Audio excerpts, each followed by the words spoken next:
Janine Sisson's workshop. I hope you are all having a wonderful day. So, today we are reviewing The Dangerous Ones by Lauren Blackwood, sorry. This book is amazing. I couldn't put it down. Let me just start by saying that.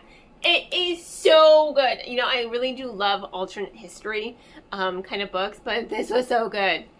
Just think of Abraham Lincoln Vampire Hunter, which, for the record, that movie's good. I quite like that movie.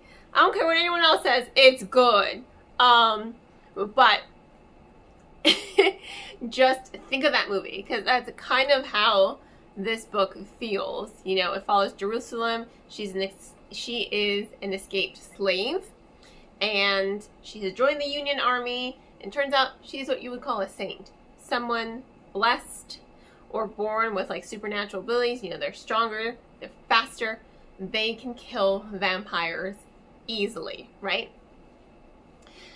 If you read Justine Ireland's Dread Nation, it's a lot like that, but instead of zombies, you got vampires.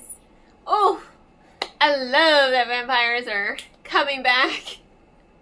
I mean, I've always loved vampires, but you do see the trends go up and down and up and down. I'm really glad, because this book was phenomenal. It was amazing, and it splits POVs. So you follow Jerusalem, and you're also following Alexei. Now, Alexei is a 3 centuries old vampire, and he's Russian, and he is tall, and he is white. And he's also Jerusalem's love interest, and he is with the Union Army, helping them kill other vampires, because he has a very complicated past, and you learn a lot about it. He knows what it's like to be tormented and tortured. You know, the person who turned him specifically for that reason, as we discover. So when he absolutely abhors slavery, and he's also, you know, traveled the world, so he's met so many races, and he doesn't see, he has lived in, you know, in Africa, so he really, like, some of his, you know, oldest friends are colored people, right? So he really doesn't like slavery, like, he abhors it, and he doesn't, I think the color of your skin dictates how worthy or unworthy you are, and I love that about him. You know, he's just kind of, he's there, but he's just so genuine, and he's so sweet, and like, no wonder Jerusalem falls for him, and no wonder he is the only person that she feels comfortable sleeping around, you know? In the Union Army, she doesn't want anything to do with any of the white men in camp, but she trusts him because he trained her. He believed in her. He didn't treat her differently. He loves her. He loves her, and it is cute and sweet, and she is just this fierce little machine, because he calls her Tiny, and she calls him Lex or Alexei. You know, they have their cute little pet names. Silver Fox is one of them. They're just so cute together, and they're always bickering, and the banter between them it's just adorable, because you can tell she's fighting her feelings, because one, he's a vampire, and she was tortured by a vampire. The plantation owner's wife was a vampire, so she don't like vampires. The story starts with her killing a vampire. And two, he's white. You know? He is a white man. These are the two things that she should really, like, not be into. She's like, if my daddy were alive.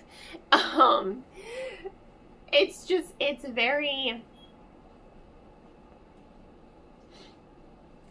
very sweet, and it's entertaining, and it's action-packed, and when you're going between both of these POVs, sometimes the chapters will go between both of them twice, or it'll start with Jerusalem, and you'll have Alexei in the center, and then it'll go back to Jerusalem.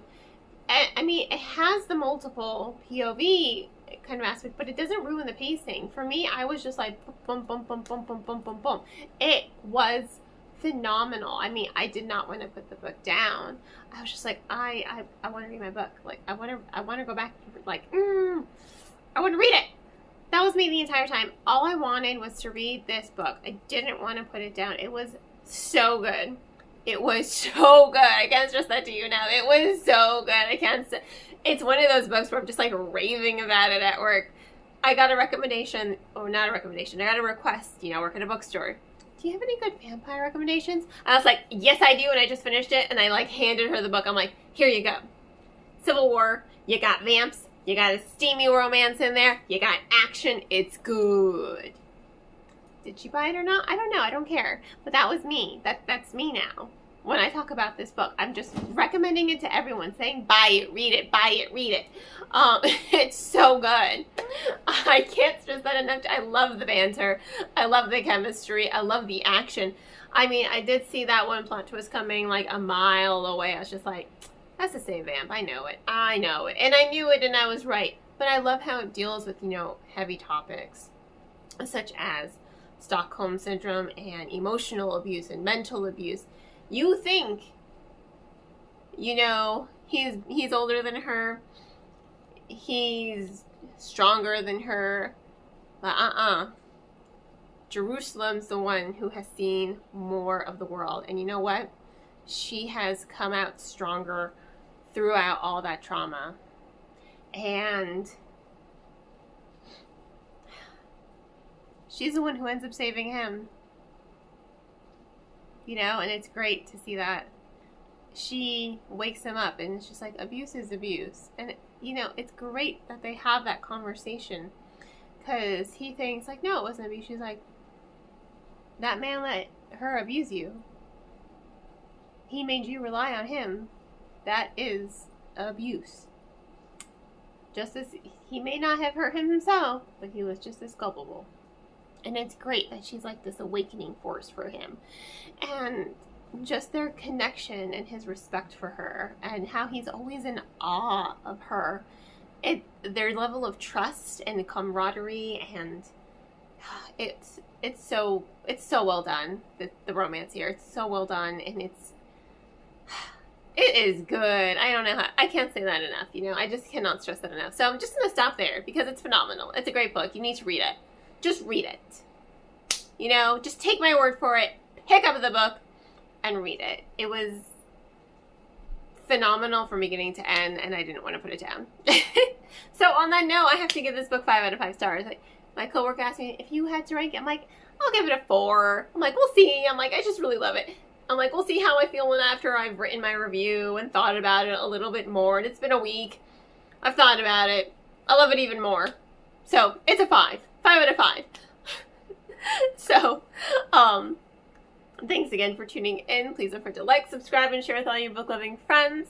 I hope you all have a wonderful rest of your day. And as always, happy reading.